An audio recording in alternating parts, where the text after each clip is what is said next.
धनबाद में बैठकर, साहेबगंज में बैठकर और कोडरमा में बैठकर घाटशिला का निर्णय नहीं लेंगे।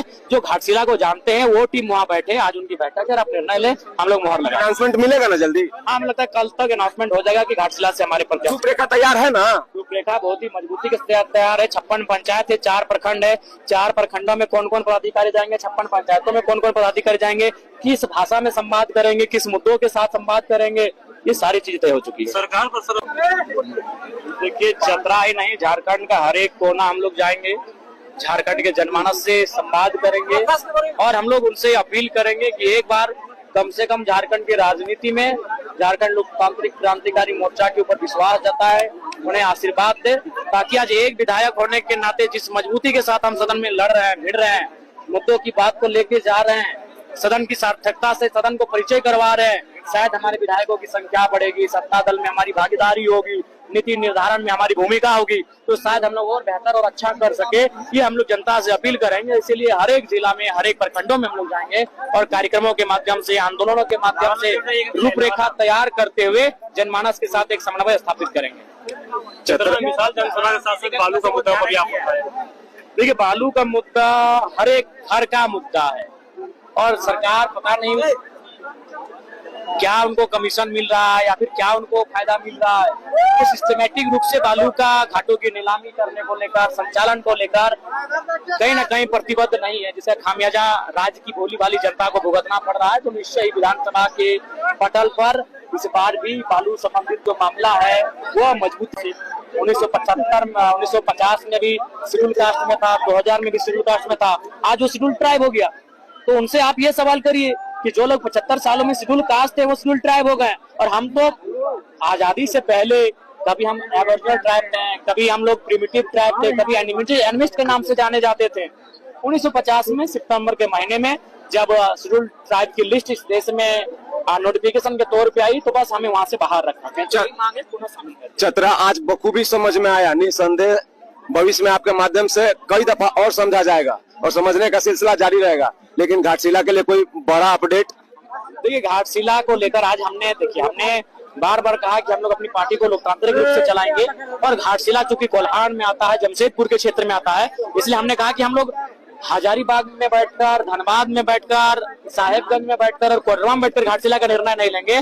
जो घाटशिला को जानते हैं वो टीम वहाँ बैठे, आज उनकी बैठक है, आप निर्णय ले, हम लोग मोहर लगा। अनाउंसमेंट मिलेगा ना जल्दी? हाँ, हमें लगता है कल तक अनाउंसमेंट हो जाएगा कि घाटशिला से हमारे प्रत्याशी। रूपरेखा तैयार है ना? रूपरेखा बहुत ही मजबूती के साथ तैयार है। 56 पंचायत है, 4 प्रखंड है, 4 प्रखंडों में कौन कौन पदाधिकारी जाएंगे, 56 पंचायतों में कौन कौन पदाधिकारी जाएंगे, किस भाषा में संवाद करेंगे, किस मुद्दों के साथ संवाद करेंगे, ये सारी चीजें तय हो चुकी है। सरकार पर सर तीखा प्रहार किया, क्या लगता है सुधार होगा? सरकार, चूंकि हम लोग अभी विधायक है और दूसरा बात हम लोग ओपोनेंट में है, तो जाहिर सी बात है सरकार की नीतियां सही नहीं है, जनता के लिए लाभकारी नहीं है, और नीतियों को जनता के बीच उजागर करना भी हमारा कर्तव्य है। तो निश्चय अगर सरकार अच्छा काम करेगी तो नीतियों की सराहना होगी, अगर गलत कार्य करेगी तो नीतियों की आलोचना होगी। विकास आप तो देख ही रहे कि कितना रुका है, स्कॉलरशिप नहीं मिल रहा है, आपका वृद्धा पेंशन नहीं मिल रहा है, विकलांग पेंशन नहीं मिल रहा है, सहिया लोग को, सेविका लोग को, सहायिका लोग को भुगतान नहीं हो पा रहा है, तो कितना रुका है मेरे प्यारे साथियों, ये बताने की आवश्यकता नहीं है, आप भली भांति जान रहे हैं।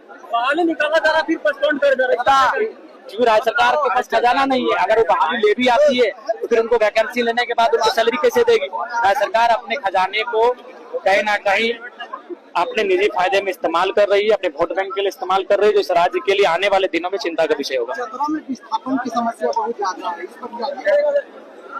देखिए, कई नेताओं के प्रयास के बाद मैंने अंतिम बहस किया, कह सकते हैं, विस्थापन आयोग पर, और विस्थापन आयोग की मंजूरी मिल चुकी है। अब देखना है कि कितने जल्द विस्थापन आयोग के अध्यक्ष और समिति का निर्माण होता है, उसके अनुसार कितना जल्दी कैसा काम होता है, ये देखने की बात होगी। लेकिन फिलहाल विस्थापितों के लिए मैं हमेशा मुखर रहा हूँ और मेरी मुखरता को मुहर भी लगी है, विस्थापन आयोग को मंजूरी मिली है।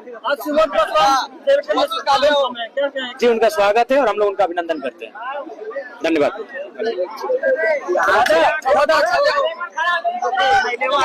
देखिए, आप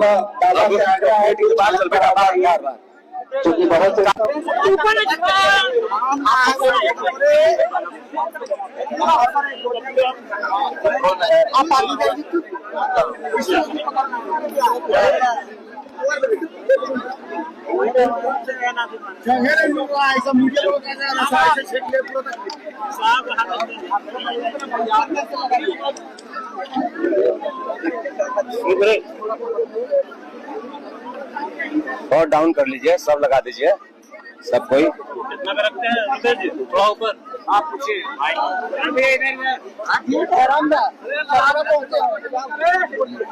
देखिए, चतरा ही नहीं, झारखंड का हर एक कोना हम लोग जाएंगे, झारखंड के जनमानस से संवाद करेंगे और हम लोग उनसे अपील करेंगे कि एक बार कम से कम झारखंड की राजनीति में झारखंड लोकतांत्रिक क्रांतिकारी मोर्चा के ऊपर विश्वास जताए, उन्हें आशीर्वाद दे, ताकि आज एक विधायक होने के नाते जिस मजबूती के साथ हम सदन में लड़ रहे हैं, भिड़ रहे हैं, मुद्दों की बात को लेके जा रहे हैं, सदन की सार्थकता से सदन को परिचय करवा रहे हैं, शायद हमारे विधायकों की संख्या बढ़ेगी, सत्ता दल में हमारी भागीदारी होगी, नीति निर्धारण में हमारी भूमिका होगी, तो शायद हम लोग और बेहतर और अच्छा कर सके।